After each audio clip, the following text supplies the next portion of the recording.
Time to Shift, c'est le podcast qui éclaire sur les enjeux énergétiques et climatiques contemporains pour progresser vers une économie post-carbone. Cet été, nous vous proposons les textes lauréats du concours Destination Shiftopie 2022 pour nous transporter à travers les imaginaires de la transformation écologique par la voie littéraire. Pour ce deuxième épisode, Orient Express, une nouvelle de Bastien Ress.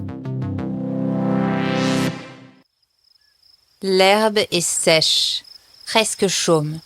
Elle se gorge des premières vapeurs de nuit comme l'on boit à même la source. Zacharie dissimule son vélo derrière une armoire électrique et monte la départementale à petite foulée. La route taille la colline au flanc. Mais, sur la gauche, un petit chemin d'élevage semble s'éloigner du bitume. C'est là que se rend Zacharie. Le fil barbelé s'affaisse sous sa chaussure en toile où se collent quelques brins rebelles. Et c'est tout son corps qui ploie lorsqu'il atterrit brutalement de l'autre côté de la barrière. Il n'a pas repéré le second vélo adossé au muret. Ça ne fait rien. La silhouette posée sur la ligne de crête le rassure déjà. Lorsqu'il parvient à sa hauteur, un râle de plaisir s'échappe de sa poitrine et va se perdre au loin. Tiens, nettoie-la. Je l'ai laissée dans l'auge des vaches pour la refroidir. Zacharie regarde sa bouteille de rouennaise avec méfiance, puis entame sa première goulée avec un hochement de désinvolture. En contrebas, serpente la Seine. Son cours semble virer de bord en bord comme un navire à la dérive. Il se perd au milieu des vieux châteaux normands, effleure les villages lovés au creux des falaises calcaires, abreuve les ports où s'amarrent péniches et petits porteurs, exhume ses vapeurs à l'approche de l'estuaire. Ça me fait toujours bizarre de revenir ici. Pourtant, ça n'a pas trop changé. Un peu moins vert, peut-être. Ils se racontent leur vie depuis que Zacharie est revenu pour la dernière fois en Normandie. Évacuent vite l'essentiel. Bien, ta formation dans le ferroviaire ? Et font place aux souvenirs. Souvenirs rassurants, immobiles, mais intacts. Ils pensent à Victor, qu'ils ont perdu de vue depuis un moment, après son déménagement dans le Maine-et-Loire. Qu'est-ce qu'on doit se faire chier dans le Maine-et-Loire ? Plus qu'ici ? 3e goulée de bière. Ici, au moins, on a des souvenirs. Tiens, tu vois l'usine en bas ? La vieille usine Renault ? Oui. Eh ben, un jour, j'ai chopé une des baskets de Victor pendant qu'il se baignait. Il faisait chaud. Si chaud. Tous les chats restaient à l'ombre. Et on pouvait rester dehors jusqu'à 2 heures sans mettre de pull. Je m'en souviens. Eh ben, cette basket, je l'avais jetée par-dessus le mur de l'usine. Pas assez fort. Elle était restée coincée tout en haut sur les pièges à pigeons. Quand je vois cette usine, certains voient des voitures qui sortent par dizaines ou un bâtiment à l'abandon. Moi, je vois une basket. Tu penses qu'elle y est encore ? Leurs regards se croisent. Le cri d'une chouette en chasse sonne comme une trompette de guerre. Il ne faut pas longtemps pour qu'une expédition se monte. Les pulls en laine recyclés ont remplacé les sweats à capuche, les smartphones modulables, les téléphones pliants Full HD. Mais le désir d'interdit, lui, est intact. Il dévale brutalement la colline, passe devant le méthaniseur recouvert de graphes aux couleurs criardes et arrive devant le mur d'enceinte de l'usine. Ben, c'est fermé ? Ils vont la rouvrir dans un mois. Une recyclerie maintenant. Une partie des anciens, ceux qui n'avaient pas trouvé de travail entre-temps, vont être réembauchés. Les gens sont contents. Ça bouge bien maintenant dans le coin. Dommage pour ton père. Il aurait aimé retrouver sa vieille usine. Zacharie hausse les épaules. Oh, tu sais, la retraite l'occupe. Il me parle de son céleri et de ses pommes à longueur de journée. Et puis son truc, c'était de fabriquer des voitures, pas de réparer.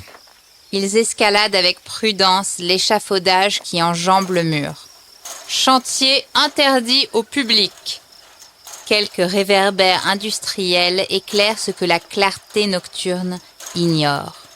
Leurs mains glissent le long des vieux murs de briques rouges qui ont vu se succéder les ouvriers du textile, les salariés de l'automobile et maintenant la future coopérative de récupération. Au milieu des portes de voitures abandonnées et des tôles qu'on n'avait jamais pu tordre, Un amas de vieilles chaudières à fioul grandit de jour en jour. Bientôt, on les traitera. On en ôtera les métaux et plastiques utiles à d'autres industries. Vestiges d'un ancien monde que l'on désosse comme une vieille carcasse, afin de mieux l'enterrer. Alchimie des hommes, prêts à transformer en or ce qui autrefois aurait hanté les ravins et les décharges. Des montagnes de cubes et de cylindres rouillés, ocre et blanc, verre de bronze et émail délavé, rivalisent en hauteur et en reflets. Zach, regarde! Une vieille chaussure racornie, étonnamment conservée, semble coincée en haut du mur, empalée sur des pics acérés et des bouts de verre. Une courte échelle s'impose. Zacharie porte Camille du plus fort qu'il peut, minimisant sa souffrance dans un espoir de paraître. Elle est sur le point d'atteindre les lacets, se raidit dans un dernier effort, fait ployer Zacharie sous l'effort et tombe à genoux dans la terre meuble. Alors qu'il se relève pour mieux se blâmer, la vue de la vieille chaussure d'adolescent, elle aussi au sol, fait l'effet d'une trêve. Zacharie la porte comme un trophée de guerre. 15 ans! Béni sois-tu, chaussure de l'ancien! Un ray de lumière projette tout à coup leurs ombres sur le mur d'enceinte. Une voix puissante les interpelle. Mais ce ne sont déjà plus des adultes. L'enfance est là, comme un sortilège dans l'air. Ce n'est plus un vigile derrière eux. C'est un ogre, un gardien de prison. Il court à toute vitesse, arrive à la voie de fret qui relie l'usine à la ligne locale de ferroutage. Derrière eux, les rayons de lumière fusent comme des lasers. Ambiance, Star Wars et film d'espionnage. Le grand portail de l'usine où passe la voie de chemin de fer est ouvert. Mais un instinct primaire les oblige à trouver un refuge immédiat, comme si l'agent de sécurité allait se muer en géant pour mieux les cueillir. Ils prennent la première échelle en vue et se retrouvent dans la benne d'un wagon modulaire. Un bon vieux UIC de classe 434. Par chance, il est vide. Pas l'ombre de pièces détachées. Le cœur battant, il se tapisse contre la paroi en métal, comme un soldat dans un trou de bombe. Les pas du vigile dans le gravier résonnent encore. La lumière de la torche a des airs de projecteur, comme ceux que l'on voit dans les films de guerre. Une fois rassurés, ils ouvrent le sac à dos et trinquent à leur grande frayeur.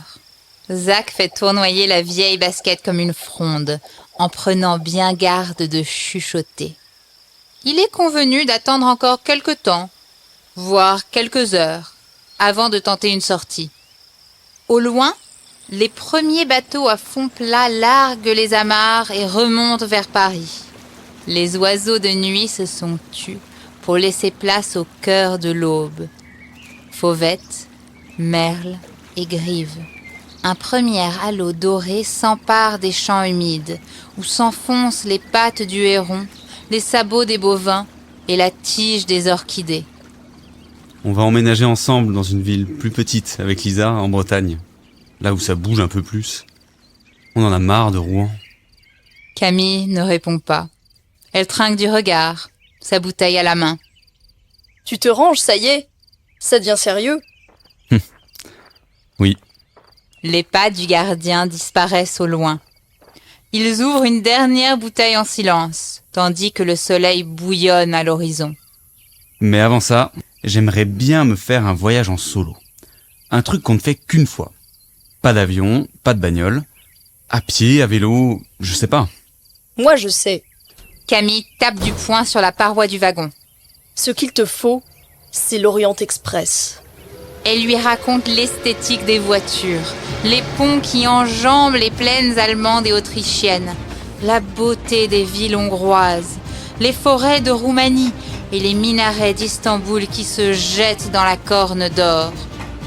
Les longues traversées interminables où l'on n'a rien à faire que regarder, dormir, lire et parler.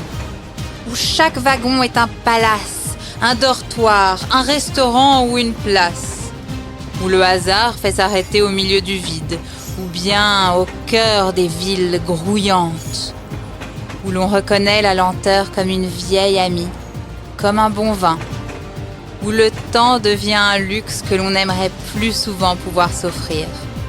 Elle connaît Zach. Elle sait son amour pour les vieilles machines, son refus des plaisirs faciles et sa fascination pour l'histoire. Elle sait aussi ses frustrations, sa moralité parfois mise à mal par le désir. Tandis qu'elle lui parle de l'Orient Express, il retrouve en elle cette capacité à parler de ce qu'elle ne connaît pas et ne connaîtra jamais. Parce qu'elle s'en fout. Elle n'a jamais eu besoin de voyager ailleurs que dans sa tête. Et pour ça, il l'envie. Lui, il lui faut de l'air, de l'espace et du mouvement. Elle a juste besoin d'un plaisir à rêver, plutôt qu'à vivre. Elle sort de son sac, où teintent des bouteilles de bière vides, un petit livre plastifié. Un roman d'Agatha Christie. Je l'ai emprunté à la bibliothèque du village. Je dirais que je l'ai perdu. C'est comme ça que m'est venue l'idée.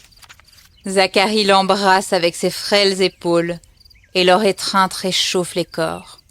Elle le serre fort et lui en déduit les mots. Sois heureux, mais reviens me voir. L'alcool et la fatigue se marient, les collent un peu plus contre le wagon rouillé.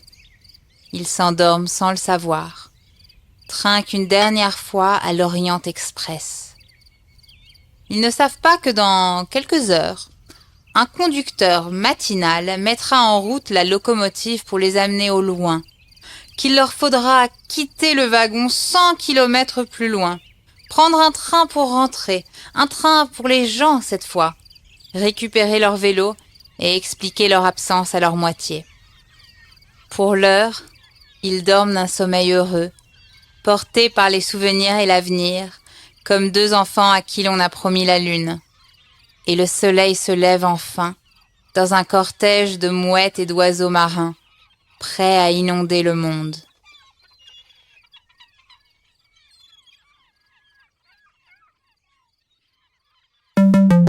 Le podcast Time to Shift est réalisé par les Shifters, les bénévoles du Shift Project.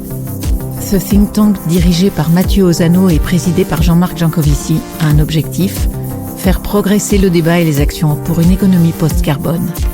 Un monde libéré des énergies fossiles et préservé du changement climatique. À très bientôt pour toujours plus de Shift.